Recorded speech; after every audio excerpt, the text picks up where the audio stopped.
Here's something strange. There was a war. And then, according to the President of the United States, there wasn't not because the fighting stopped, not because a treaty was signed, not because anyone declared peace. The war ended, we are being told, because the White House wrote 2 words in a letter to Congress. Hostilities terminated. That's it. That's the whole thing. 2 words. And those 2 words, if they hold, change almost everything about how this government goes to war. Start with what doesn't add up. The United States conducted military strikes against Iran, sustained, deliberate, consequential strikes. By any ordinary definition, that is an act of war. The Constitution is clear on who authorizes war: Congress, not the President. Congress, and yet here is what the White House sent to the House and the Senate: a notification asserting that the hostilities had, quote, terminated. Notice what that word does. Terminated is not a military term. It's a legal one. Because under the War Powers Resolution of 1973, the law passed specifically to prevent presidents from conducting open-ended military campaigns without congressional approval. The clock starts ticking the moment U.S. forces engage in hostilities. Within 60 days, the president must either get authorization from Congress or bring the troops home. But there is a catch. If the hostilities have already ended, the clock stops. The requirement evaporates. And suddenly, Congress doesn't need to vote on anything at all. Consider then what the White House just did. They didn't ask for permission. They declared the question moot. To understand why this matters, you have to go back to 1973. Congress had just watched a President Lyndon Johnson and then Richard Nixon wage a decade-long war in Vietnam without a formal declaration of war. Hundreds of thousands of troops, hundreds of thousands of deaths, no vote. So Congress passed the War Powers Resolution over Nixon's veto.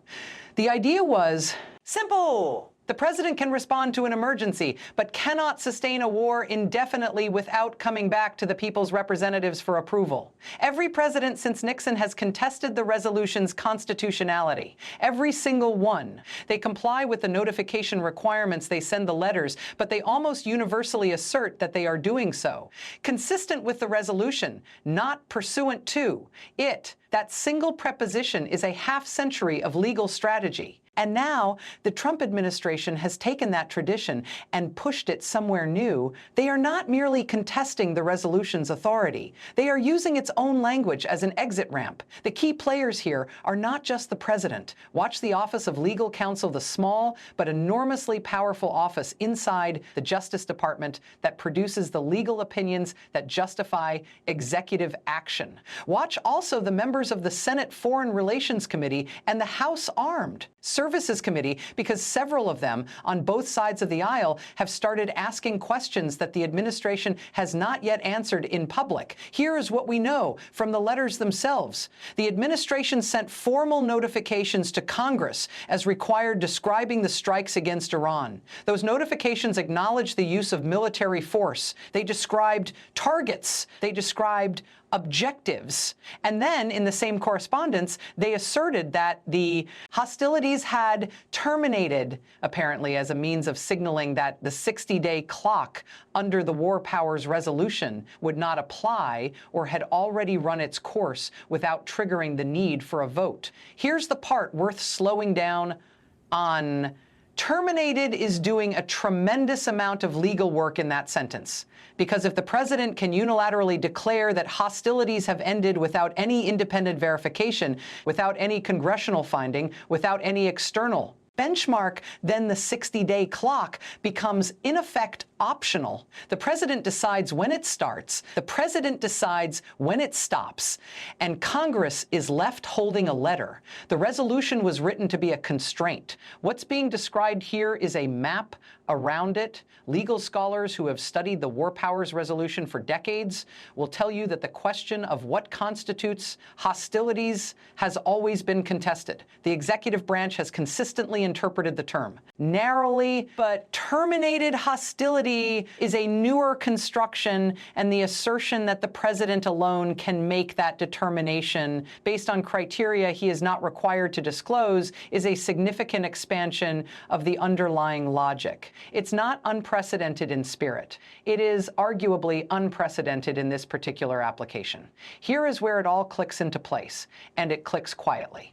The administration did not need to make this argument. There are other legal theories available. There is always the authorization for use of military force, the broad post-9/11 authorization that presidents have stretched across 2 decades of military action in multiple countries. There are inherent commander-in-chief arguments. There are emergency powers frameworks. Any of those could have been deployed here. Instead, the White House used the War Powers Resolution's own mechanism, the termination clause, to short-circuit the resolution itself. They spoke the language of the law in order to sidestep the law. That is not a small thing. That is a demonstration that the executive branch has found a pressure point in the statute, one that, if it holds, renders the 60-day requirement essentially voluntary. A president could authorize strikes, notify Congress, declare termination, and repeat cycling through the resolution's requirements without ever submitting to a vote. The law would be honored in letter and gutted in practice. And here's the part that should concern all of us, regardless of how you feel about this particular conflict, regardless of where you stand on Iran policy, regardless of your party.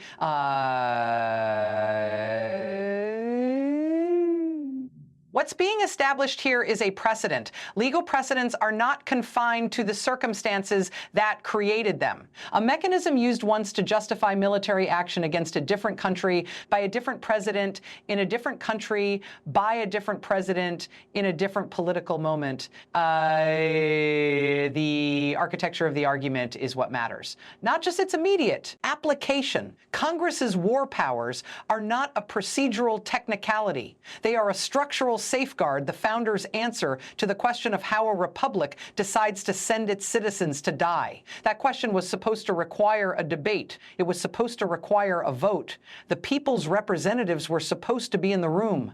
What the termination argument suggests is that the room has a back door, and the president has the only key. There are members of Congress, and this is important, who agree with the policy and are still troubled by the process. That bipartisan unease is significant. It tells you that this is not simply a partisan dispute over Iran. It is a structural question about who in the American system decides when the country is at war. 2 threads remain unresolved, and they are worth watching. The first, what is the legal basis specifically for the determination that hostilities terminated? Who made that determination? On what date? Using what criteria? Was there a written opinion from the Office of Legal Counsel? If so, is it classified? Congress has the authority to request that opinion. Whether it will exercise that authority and whether the administration will comply is an open question that will tell us a great deal about where this standoff goes next. The second thread is longer and harder. If no court reviews this, and if Congress does not pass a resolution challenging it, does the termination argument simply become settled practice? The War Powers Resolution has never been definitively tested by the Supreme Court. Courts have consistently found reasons to avoid the question, which means the resolution's enforceability has always depended, at least in part, on political will. Right now, it is not clear that the political will exists to push back. An absence of pushback in constitutional law has a way of becoming precedent all on its own. When a government finds a way to honor a law and hollow it out at the same time, the law is not what's left, the precedent is.